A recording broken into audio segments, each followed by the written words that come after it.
Okay, this video we're going to start off with some questions, some corrections, some interpretation by me of things that you should know. So what I did is I looked back over my comments. Thank everybody for watching my last two videos that I released on the same day, which is very unusual for me. The market conditions, the report put out by the villages, and a look of all of the homes that were available last week. It was really a quick snapshot. So the first thing okay, scam of some type. Do I want to sell my property in Colorado? I don't have any property in Colorado. Okay, where did I end up? Okay, corrections. Let's start off with corrections. In the last video, which was the properties, I used the Villages app. And Mindy made this comment to me, and it's a correction. I'm pretty sure that the large house in Oxford Oaks with the 4 garage bays was not actually in the Villages. I think Oxford Oaks is a neighboring community. I've seen it a few times on the Villages with Ira Miller Real Estate channel. I also just saw it on Facebook. Somebody posted a picture trying to sell it. Absolutely correct. I guess I'm still not up to speed on every village. So Mindy, thanks for that clarification. I also get comments that are not always great, like, of course, with the home sites in the Villages, you can guarantee there will be kilotons of restrictions about what sort of house you can build there, and they probably only allow their cookie cutter models to be built. I have to respond to this, and I did respond to it. The Villages does build all of the homes.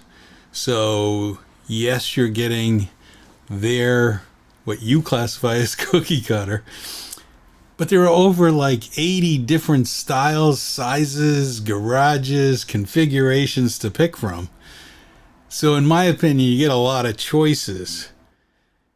The other part is this restrictions. I do get a lot of comments that are like, couldn't live with the restrictions, couldn't, take all of those things. Let me just talk about the restrictions. The restrictions are a plus. For those of us that want nice looking area, nice looking neighbors and homes and the whole community. This is where I think people start to equate us to Disneyland, kind of a Disneyland community.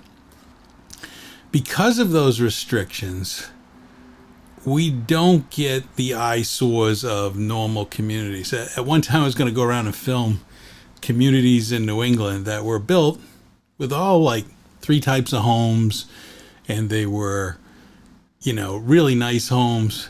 But if you look at the lawns, the sheds, the things people put in their yard, the junk that's in their yard, you don't see that in the Villages. And that's what makes it a nice atmosphere, pleasing, and that's a choice.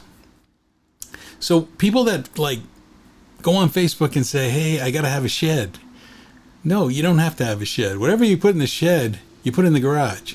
And if your garage is not big enough for all your stuff, you get 3-car garage or a 4-car garage. You make up for it. Sheds are not really as desperately as you want a shed or you want the uniqueness of things. You have to give that up. That's my opinion. You have to understand what you're moving into. If you don't, I don't know why we're watching my videos or watching somebody else. I don't know why. So that's another comment and a typical one that I get. I did get from Buzzer Baby, and I'm going to mess up some of these names because, of course, you only see whatever their handle is. He wanted to thank me for my informative videos. He's doing a 6-month rental. What's a good quarter is the best to buy? I would have liked to have purchased 5 years before I did. And that's only because everybody I talk to who has lived there 4 or 5 years can't believe the price I paid for a home when they paid 150,000 less than me. And I got a feeling this trend will continue. If you buy now, I have a feeling what the value of the home's going to be is continuing to go up. Now, I'm not a prediction of inflation and all of that, but I guess I'm just saying. So my thing is I didn't buy soon enough to get the lower price, even though I felt like I got a good price. Because I know 2 years later here, I see the prices as much higher than when I paid. But I do think there's two factors that are more important than price of what is a good time to buy. That you get the house that you want, that you like, the square footage, the design you like. I think that's the first choice that you've got to really come down to and make. Number 2, location. As they say in real estate, location, location, location. Is it the location for you? People are having all different reasons why they pick in a location. I know people that are south of me, closer to the turnpike, like the fact that they're close to the turnpike. I know some people don't want to be near the turnpike. Some people like to be near town squares. Is that where you like to be? My priority was being near a pool that I like. I want to be able to just quickly go to the pool from my neighborhood, go for a swim, and then go home. Some people, it's the recreational facility. They maybe want the big rec center not too far away. All of those things come into play. So location, considering all the factors that you may have. Busy streets, noise, highways. Recently I seen a whole bunch of posts on they think anything south of 44 is near the prison. No, it's not near the prison. The prison is on the other side, and it will be on the other side of Eastport when all of that development happens. It's a long ways away. And the prison's kind of in its own area. So I'm not so sure that, I don't know where this major concern came of the prison. It hasn't concerned the villages and their build out. I do believe Eastport's going to be a huge success, and I've commented on some of that. So I think it's more important to find the house you want and the location, then pull the trigger. That's what I would do. I do appreciate those corrections. I think they're helpful. On my video regarding growth, why I look back, this was a question a person asked that did I get confused over first quarter, second quarter, year to date in the report. And no, I intentionally go back and look at the previous year because I can tell you from 21 totals for all 4 quarters to the totals in 2022, the villages built 1,000 less homes than they did in 2021 in the villages. And I clarify that because we all know Middleton had started up in 2022 and going to be in 2023 and it's not included in those numbers. If they're building elsewhere, another family community, I'm sure the contractor pool, the concrete companies and stuff are being pulled away. So it's not necessarily the villages as a corporation. It could be that just within the villages, the 55 plus has dropped. So misreading a lot into that.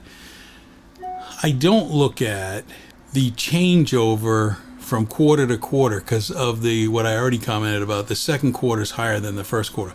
So you would think, oh, they're just selling more and more homes every quarter. No, not necessarily so. That's the high quarter that I've seen. So it's not a good comparison of growth. Growth is better to look at previous quarters in the comparison. I had this great question from Stonecrest Quilt. Does the villages have convenience stores? Because if you were traveling from the north to the south to go to the pool or something that you wanted to visit, can you stop along the way, get a snack or get a drink or go pee? Okay, let's talk about going pee. Let me answer that first. There are pools in every community. So there's bathrooms in every community. There's rec centers in every community. And in every rec center, there's a bathroom. There's a lot of bathroom choices along the way. Every town square has a bathroom, a public bathroom. So bathrooms are not a problem when traveling from north to south. There's plenty of opportunities if you needed to do that. Now, convenience stores, that's a little tricky. And at the pools, I've seen contractor people come and get sodas out of the vending machines. So those are available for snacks. Convenience stores, what you can do is I would get the Village's GPS app, because that will give you grocery stores, all these things that you can get to by golf cart. And so you will figure out what's available between town centers. Is there a Walmart that you can get to? That kind of thing. I don't think you have any problems. Here comes the big one. And this really comes from Mindy, who's thinking about coming to the Villages. She's going to come down and do a visit, but has a lot of questions regarding part-time. Now, I can speak from part-time in the Villages, and I'm going to do it in 2 steps here. One is my experience part-time, and part-time for those that are seasonal. I think there's a difference. Let's talk about the questions that she has. Like, what do I do with my mail? How long do they hold it? Do you forward it? Do you get mail and TV? What about lawn care when you're going back and forth and all that kind of? So for me, I can be at the Villages for over a month or 5 days. I'll fly in, fly out, go back and forth. I'm there sporadically, but I'm never longer than 6 months. Never longer than 6 months. And that kind of plays into the people who are coming down there for the winter and then going back to home in the summer. So there's really 2 cases there. But I think the mail has been easy for me because I have let it go one time for 6 months. My mailbox was full of junk mail. I did not forward it, didn't do anything with it, because I had nothing important going to that mailbox. I had every company that was my utility companies. The bills went to my address in New England. That's really key. When you set up services, utilities, set them up with your billing address at one location, that wherever you're going to be the most.